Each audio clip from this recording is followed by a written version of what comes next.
আমি দেখিনি 1952 সাল, আমি দেখিনি 1971 সাল, আমি দেখিনি 1989 সাল। তবে আমি দেখেছি 2024-এর 5ই আগস্ট। এটা এটা আমার জন্য সৌভাগ্য। অনেক গল্প শুনেছি মুক্তিযুদ্ধের মুক্তিযোদ্ধাদের কাছ থেকে।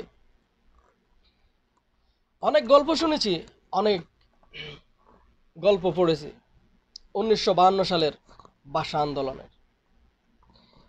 অনেক আমরা গল্প শুনেছি, আমাদের যে জেনারেশন তারা কিন্তু দেখেনি। স্বৈরাচার এরশাদের কাহিনী। নূর হোসেন নামের একজন ওখানে মারাও গিয়েছে, ওনার গায়ে লেখা ছিল স্বৈরাচার নিপাত যাক, গণতন্ত্র মুক্তি পাক।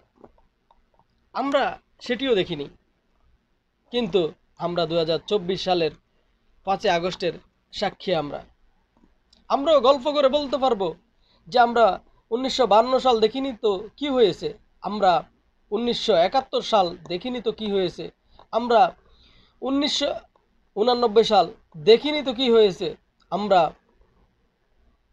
2024-এর গণ অভ্যুত্থান দেখেছি, স্বৈরাচার পালিয়ে যেতে দেখেছি। এটা তো আমরা গর্ব করে বলতেই পারি আমাদের পরবর্তী জেনারেশনদেরকে। আজকে সেই স্বৈরাচার পালিয়ে যাবার 1 বছর পূর্ণ হলো। আমরা এখন স্বাধীন, আমরা স্বাধীনভাবে কথা বলতে পারতেছি, স্বাধীন দেশে বসবাস করতেছি। এটাই আসলে অনেক বড় ব্যাপার। ধন্যবাদ সবাইকে। এই আন্দোলনে যারা শহীদ হয়েছে তাদের প্রতি বিনম্র শ্রদ্ধা, আর যারা আহত তাদেরকে আল্লাহ তাআলা যাতে সুস্থতা দান করুন, আর সরকারের কাছে আবেদন থাকবে তাদেরকে চিকিৎসার ব্যবস্থা করে দিবেন। তাদের জন্যই আমরা পেয়েছি স্বৈরাচার মুক্ত একটি বাংলাদেশ, স্বাধীন একটি বাংলাদেশ, যেটাকে ভারতের কলোনি বানানো হয়েছে। এই রকম একটি বাংলাদেশ থেকে আমরা মুক্ত হতে পেরেছি। এই বীরদেরকে আমরা সম্মান করতে শিখব এবং সম্মান করব।